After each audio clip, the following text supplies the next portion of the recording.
जय हिंद दोस्तों, मैं हूं सौरभ सिन्हा और आपको पता है कि ये चैनल पूरी तरीके से डेडिकेटेड है हमारे जेपीएससी एग्ज़ाम्स और जेएसएससी एग्ज़ाम्स को लेकर के। अभी आपको पता है कि जेपीएससी सीडीपीओ की वैकेंसी आने वाली है, कुछ दिन में ऑनलाइन हो जाएगा। उसके साथ ही अगर देखें तो सीजीएल की वैकेंसी है, एक्साइज कांस्टेबल की वैकेंसी है। तो ऐसा कोई भी एग्ज़ाम नहीं है जहाँ पे झारखंड की जनगणना से सवाल ना पूछा जाए। तो ये एक एवरग्रीन टॉपिक है जिसको कंप्लीट करना नेसेसरी है। इसको मैंने क्वेश्चन के फॉर्मेट से मैंने आपको कंप्लीट कराने का प्रयास किया इस वीडियो में। मज़ा आएगा, ध्यान से देखते जाइए, ठीक है।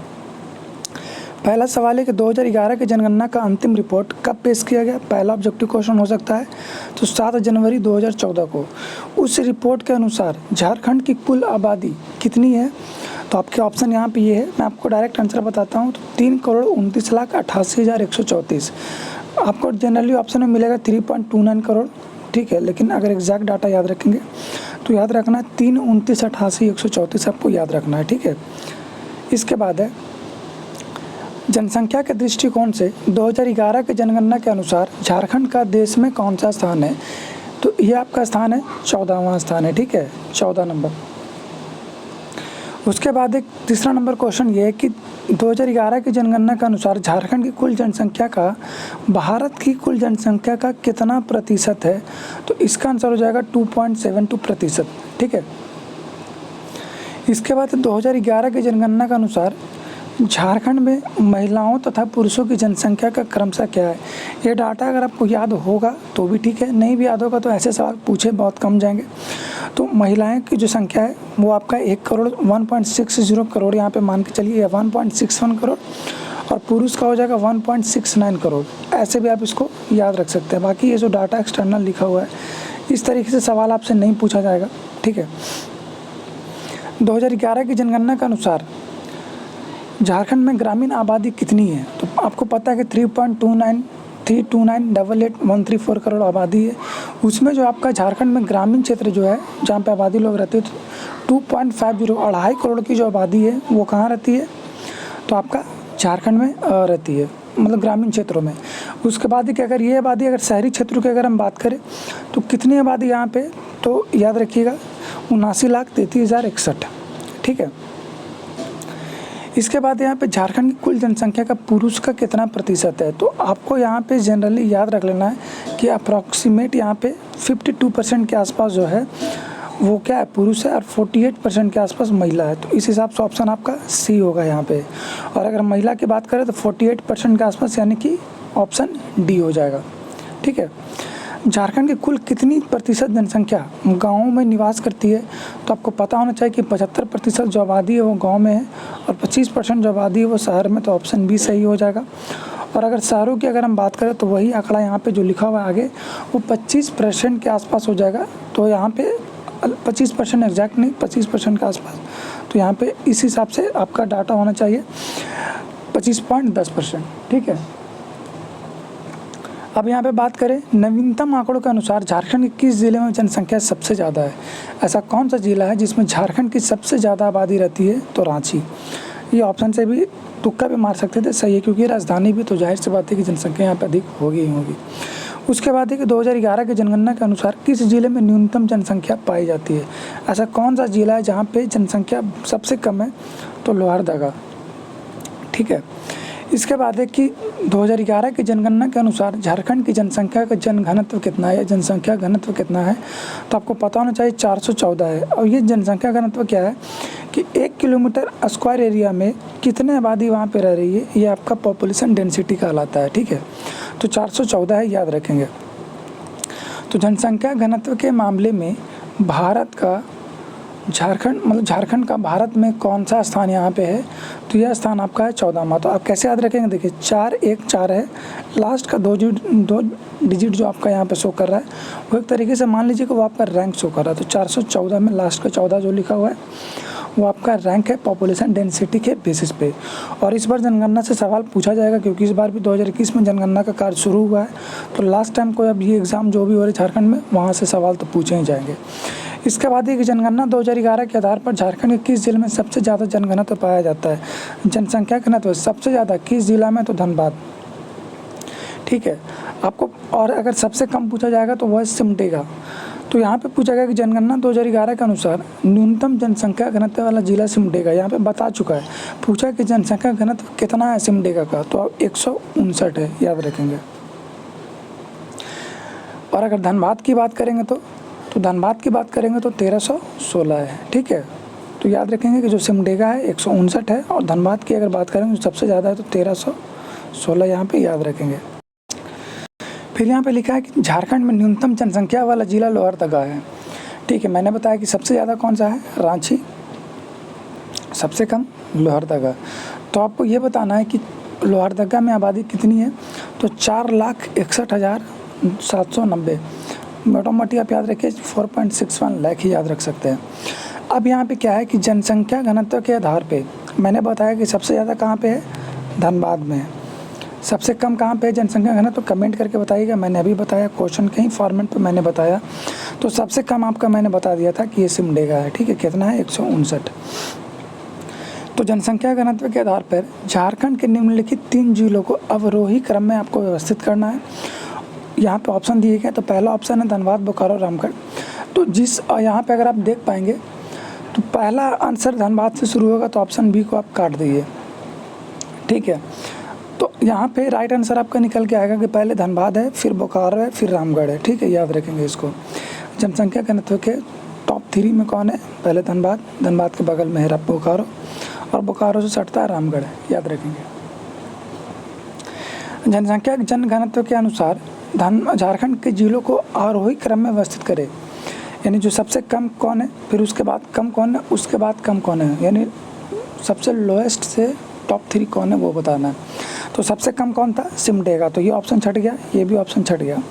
तो सबसे पहला ऑप्शन में आएगा सिमडेगा, सेकंड में आ जाएगा आपका कौन, लातेहार, फिर गुमला। तो सिमडेगा, लातेहार और गुमला इसका क्या हो जाएगा, राइट आंसर हो जाएगा।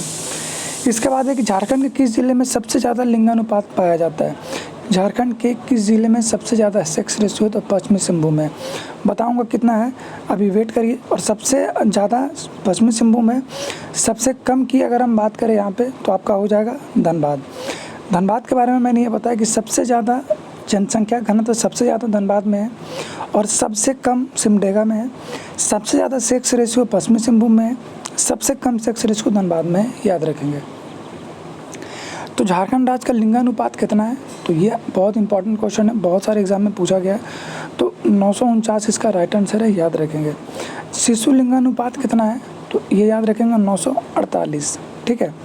झारखंड के किस जिले में न्यूनतम शिशु लिंगानुपात है, सबसे कम शिशु लिंगानुपात है। मतलब क्या है कि चाइल्ड सेक्स रेशियो सबसे कम कहाँ पे है, तो वो धनबाद में, याद रखेंगे, ठीक है। इसके बाद है कि सबसे ज़्यादा लिंगानुपात कहाँ मिलेगा, तो आप यहाँ से भी पकड़ सकते हैं। तो सबसे ज़्यादा लिंगानुपात जब जहाँ पे सेक्स रेशियो ज़्यादा होगा वहीं पर ये होने वाला। तो फिर से आंसर हमारा हो जाएगा पश्चिमी सिंहभूम। 2011 की जनगणना के अनुसार झारखंड की साक्षरता दर कितनी है, ये बहुत ही इंपॉर्टेंट सवाल है, आपको कमेंट करके बताना चाहिए। मैं बता दे रहा हूँ आपको 66.40%। अगर इस 66.40% जो लिटरेसी रेशियो है उसमें अगर पुरुष साक्षरता दर की अगर हम बात करें, कितने पढ़े लोग हैं, साक्षरता का मतलब क्या है, जो पढ़ रहा है लिख ले रहा है, यानी जो अपना नाम तक सही से लिख लेते हैं, पढ़ लेते हैं, वो साक्षर कहलाएंगे, ठीक है। तो पुरुष साक्षरता दर कितना है, 76.80। आपको याद रखना होगा ये डाटा एग्जैक्ट 76.80। और अगर महिला की अगर हम इसमें बात करें तो महिलाओं की स्थिति झारखंड में अच्छी नहीं है, 55.40% यहाँ पे मात्र है। उसके बाद है कि किस ज़िले में सबसे ज़्यादा साक्षरता दर पाई जाएगी, तो जाहिर सी बात है रांची में, इसलिए रांची एक पढ़ाई का हब भी है। और सबसे कम साक्षरता दर कहाँ पे पाया जाएगा, तो ये भी आपको याद रखना है। तो इसका आंसर हो जाएगा पाकुड़। सबसे ज़्यादा पुरुष साक्षरता दर कहाँ पे, तो रांची। सबसे कम पुरुष साक्षरता दर कहाँ पे होगा, तो फिर से पाकुड़ हो जाएगा, ठीक है। सेम टू सेम चलेगा अभी। फिर पूछ रहा है कि सबसे ज़्यादा महिला साक्षरता दर कहाँ पे पाई जाती है, तो आप कमेंट करके बताइएगा, फिर से आंसर रांची हो जाएगा। सबसे कम कहाँ पे होगा, तो फिर से आंसर आपका हो जाएगा पाकुड़। यानी कि सबसे ज़्यादा साक्षरता दर रांची, सबसे कम पाकुड़, महिला में भी पुरुष में भी, याद रख लेंगे। इसके बाद है कि झारखंड के कुल राज्यों और केंद्र शासित प्रदेशों में से पुरुष साक्षरता दर के आधार पे झारखंड का कौन सा स्थान है, यानी कि मेल लिटरेसी रेशियो में अगर इंडिया में अगर बात करें तो कैमा स्थान पे झारखंड को रखा गया है 2011 के जनगणना के अनुसार तो 28वां नंबर पे। ठीक है, भारत के कुल राज्य और केंद्र शासित प्रदेशों में उसी प्रकार से महिला के आधार पर कितना रखा गया है, तो आपको याद रख लेना है 32वां नंबर पर है। ठीक है, इसके बाद है क्वेश्चन नंबर 38, झारखंड के किस जिले में सबसे ज़्यादा अनुसूचित जाति प्रतिशतता के आधार पर बताया गया है कि झारखंड में किस जिले में सबसे ज़्यादा अनुसूचित जाति निवास करती है, तो वो आपका चतरा हो जाएगा, याद रखिएगा। और सबसे कम अनुसूचित जाति परसेंटेज के आधार पे कहाँ पाया गया है, तो याद रखेंगे पाकुड़ में। इसके बाद झारखंड के किस जिले में अनुसूचित जनजाति का प्रतिशत परसेंटेज में पूछा गया, प्रतिशत उच्चतम है, सबसे ज़्यादा एसटी का संख्या कहाँ पे है, तो आपको कमेंट करके बताना। इसका राइट आंसर मैं बता रहा हूँ, खूंटी इसका राइट आंसर है। और अगर सबसे कम की अगर हम बात करें यहाँ पे, तो आपका कोडरमा हो जाएगा। ठीक है, क्या मैंने बताया, दो चीज़ें मैंने यहाँ पे बताई। सबसे ज़्यादा एससी कैटेगरी का चतरा में होगा परसेंटेज में, सबसे कम हो जाएगा पाकुड़, सबसे ज़्यादा एसटी हो जाएगा खूंटी, सबसे कम एसटी परसेंटेज के हिसाब से कोडरमा। इसके बाद बात करें झारखंड के किस जिले में सबसे ज़्यादा नगरीय जनसंख्या का निवास है, ये आप आराम से बता सकते हैं, तो धनबाद। सबसे ज़्यादा नगरीय जनसंख्या धनबाद में प्रतिशतता के आधार पे, याद रखेंगे। और सबसे कम की अगर हम यहाँ पे बात करें, तो आपका हो जाएगा गोड्डा। ठीक है, 2001 से 2011 की दशक के बीच में झारखंड की जनसंख्या में कुल कितने की वृद्धि हुई है। ठीक है, तो सबसे पहले मैं आपको ये बताता हूँ कि कितना प्रतिशतता में जनसंख्या वृद्धि दर 10 साल में कितना इंक्रीज़ हुआ है, तो आप याद रखेंगे 22.42%। और अगर नंबर में अगर इसको याद रखेंगे, तो याद रखिएगा 60,42,305, 60,42,305। ठीक है, क्वेश्चन नंबर 46, 2001 से 2011 की दशक के दौरान सबसे ज़्यादा जनसंख्या वृद्धि दर वाला जिला कौन सा है, तो याद रखेंगे इसका आंसर आपका कोडरमा। और सबसे कम की अगर हम बात करें, तो यहाँ पे हो जाएगा आपका धनबाद, ये याद रखेंगे। ठीक है, सबसे ज़्यादा कोडरमा में हुआ था, सबसे कम धनबाद में। जनसंख्या के दृष्टि से झारखंड में कौन सा प्रमंडल सबसे बड़ा है, तो उत्तरी छोटा नागपुर। आपको पता है कि इसमें 7 जिले शामिल हैं, कमेंट करके बताइएगा कि 7 जिले कौन कौन से हैं।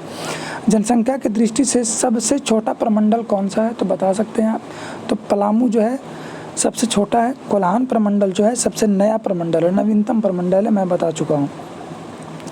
क्वेश्चन नंबर 50, झारखंड में सबसे ज़्यादा दशकीय वृद्धि दर वाला जिला कोडरमा है, मैंने बता दिया। सबसे ज़्यादा वाला कोडरमा है, सबसे कम वाला कौन सा है, धनबाद है। तो ये बताना है कि आखिर सबसे ज़्यादा जो दशकीय वृद्धि वाला जिला जो कोडरमा है, वहाँ कितना वृद्धि हुआ है, तो देखिए झारखंड में ओवरऑल 22.42% का हुआ है, लेकिन अगर कोडरमा की बात करें तो 43.42 हुआ है, 43.42%। उसके बाद है कि झारखंड में अनुसूचित जनजाति की कुल जनसंख्या कितनी है, इस डाटा को आप याद रखेंगे। ठीक है, तो 86,45,42। ठीक है, याद रखेंगे। झारखंड के कुल आबादी में जनजातीय आबादी का प्रतिशत कितना है, तो ये आपको याद रखना है 26.2%। ठीक है, जनजाति के बारे में पूछा है, तो 26.2% क्या है, यहाँ पे जनजातीय आबादी है। आपको पता है कि मैंने भी बताया कि 86,45,00,000 की अनुसूचित जनजाति की आबादी में आदिम जनजाति कितनी प्रतिशत निवास करती है, तो आपका हो जाएगा 1.92 लाख। ठीक है, 86.45 लाख जो अनुसूचित जाति है, उसमें 1.92 लाख ही है जो आदिम जनजातियां हैं, जो यहाँ प्राचीन काल से यहाँ झारखंड में निवास करती है। आदिम जनजाति की संख्या कितनी है, 8 है, आपको पता होगा। झारखंड की कुल आबादी का कितना प्रतिशत आबादी आदिम जनजाति का है, तो इसका राइट आंसर हो जाएगा 0.72%। अगर आप डाटा भी याद रखेंगे तो 1.92 डिवाइडेड बाई 86.45 इंटू 100, जब आप इसको करेंगे तो आपका आ जाएगा 0.72%। तो ये सारे क्वेश्चन थे जनगणना से रिलेटेड। अगला टॉपिक भी इम्पॉर्टेंट होगा। अब मैं चैप्टर वाइज आपको क्वेश्चन कराने का प्रयास करूँगा। ठीक है, मैं आज एंशिएंट हिस्ट्री का झारखंड का मैं लेके आऊँगा। ठीक है, चैप्टर वाइज होगा। और झारखंड एसएससी सीजीएल और जेपीएससी सीडीपीओ के लिए ये सब सारे टॉपिक हॉट टॉपिक होंगे, जहाँ से सवाल पूछना ही पूछना है। बाकी मिलते हैं अगले वीडियो में नए अपडेट के साथ, नए टॉपिक के साथ। जय हिंद। चैनल को सब्सक्राइब करना ना भूलें।